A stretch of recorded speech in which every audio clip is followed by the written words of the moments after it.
Assalamualaikum warahmatullahi taala wabarakatuh. Nama saya Wan Animatu Saadah binti Wan Muda, nombor matrik 04-9301.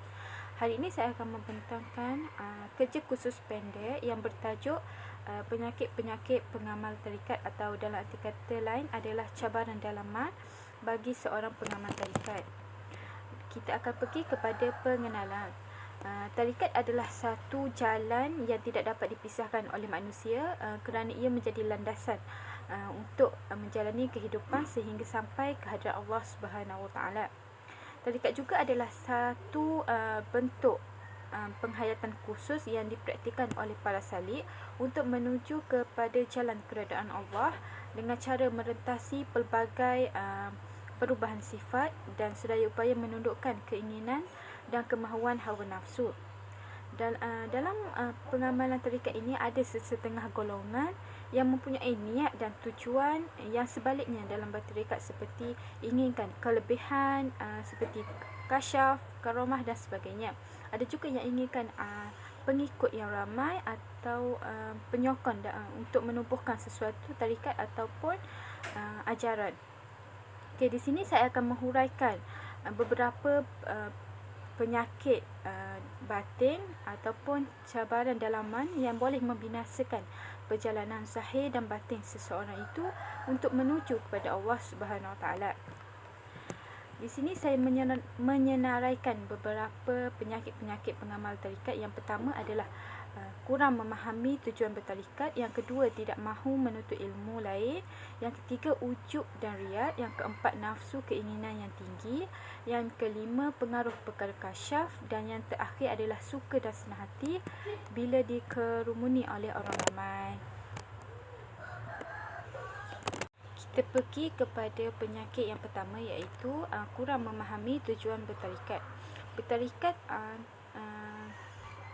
ada segelintir pengamal tarikat itu mereka bertarikat tanpa mengetahui dan memahami tujuan asalnya, sehingga akhirnya tujuannya adalah untuk mencari kelebihan seperti kasyaf, karamah dan sebagainya. Tujuan asal bertarikat itu adalah supaya kita dapat menghayati konsep ubudiyah kepada Allah selain mengetahui dan memahami hakikat sebenar, iaitu hakikat kita sebagai hamba dan hakikat Allah itu sebagai Tuhan. Yang kedua adalah tarikat itu adalah untuk mendidik diri kita untuk menjadi hamba yang sebenar dan mendidik diri dengan bantuan dan bimbingan syekh. Ini adalah tujuan bimbingan syekh ini adalah supaya kita itu tetap berada di landasan yang betul dan istiqamah dalam melakukan amalan-amalan dan sesuatu ibadah itu. Perkara penting dalam bertarikat adalah semestinya beristiqamah dalam melaksanakan amalan-amalan ataupun ibadah-ibadah yang diijazahkan kepadanya seperti zikir dan sebagainya. Yang kedua adalah tidak mahu menuntut ilmu lain, atau dalam arti kata lain segelintir golongan yang mengamalkan tarikat ini mereka hanya mengkhususkan ataupun terikat dengan satu ilmu sahaja. Mereka hanya menumpukan kepada ilmu hakikat ataupun ilmu tarikat semata-mata tanpa mempedulikan ilmu zahir lain seperti ilmu syariat, fiqh, akidah dan sebagainya. Mengenai ilmu zahir ini adalah memadai hanya dengan mengetahui perkara-perkara yang difardukan kepadanya untuk diamalkan, seperti berbagai-bagai hukum, cara beribadat, cara bersuci, bab sembahyang, zakat, puasa dan sebagainya. Namun kita perlu tahu golongan yang bertarikat ini tidak diwajibkan, atau kita ini tidak diwajibkan untuk mengetahui berbagai-bagai ilmu. Namun bagi seorang syekh yang alim dalam berbagai ilmu, ini adalah sesuatu yang amat baik dan berfaedah kepadanya dan para guru yang dipimpinnya, kerana andai muridnya itu bertanya kepadanya tentang sesuatu masalah berkaitan syariah, fiqh, maka syekh itu insya-Allah boleh menjawabnya, dan para murid itu tidak perlu untuk mencari kepada syekh lain. Seterusnya Antara kesilapan segelintir ahli sufi adalah beranggapan bahawa apabila mereka itu sudah sampai kepada satu makam tertentu, maka terluncutlah segala kewajipan syar'i ke atasnya. Ini adalah satu fahaman dan dakwaan yang sangat bertentangan dengan syariah Islam, kerana ini adalah kerana setinggi mana pun makam kita, apa yang diwajibkan ke atas kita itu tidak akan jatuh sama sekali, dan ini adalah ciri-ciri tarikat ataupun ajaran sesat. Okey. Yang ketiga adalah penyakit ujub dan riyad. Yang dimaksudkan di sini adalah seseorang itu wujud perasaan bahawa dirinya banyak melakukan amal soleh, banyak melakukan ibadah, bersedekah dan memandang remeh dan rendah terhadap kemampuan orang lain. Perasaan sedemikian adalah perasaan yang akan merosakkan perjalanan kerohanian seseorang itu. Perlu diketahui bahawa dalam dunia tasawuf ini, dikeji atau dipuji, disanjung adalah perkara yang tiada beza, kerana tujuannya bukan kepada makhluk tetapi kepada Allah Subhanahu Wa Taala semata-mata. Seseorang salih itu mestilah mengetahui berbagai-bagai masalah dan hukum yang berkait dengan at-tahili, iaitu perbersihan diri dari berbagai sifat tercela, dan at-tahliyah, iaitu menghiasi diri dengan berbagai-bagai sifat terpuji. Penyakit yang seterusnya adalah penyakit nafsu keduniaan yang tinggi. Penyakit ini adalah perkara yang sangat boleh merosakkan jalan kerohanian seseorang itu. Perkara yang boleh menyelamatkan seseorang itu dalam perjalanan kerohaniannya adalah sifat zuhud terhadap dunia. Segelintir masyarakat memahami bahawa zuhud itu sebagai sikap hidup para sufi yang meninggalkan kebahagiaan dunia dan membekali diri dengan mengejar kehidupan dan kebahagiaan akhirat semata-mata.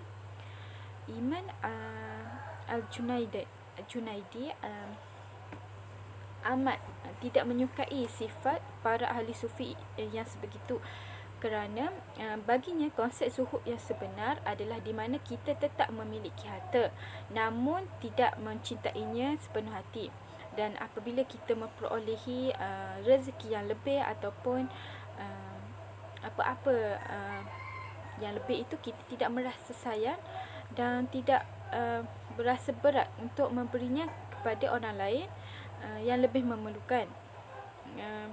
Perlu diketahui setiap Muslim, termasuk juga para sufi, mereka tetap berkewajipan untuk mencari nafkah bagi kehidupan dirinya, keluarga dan ahli keluarganya.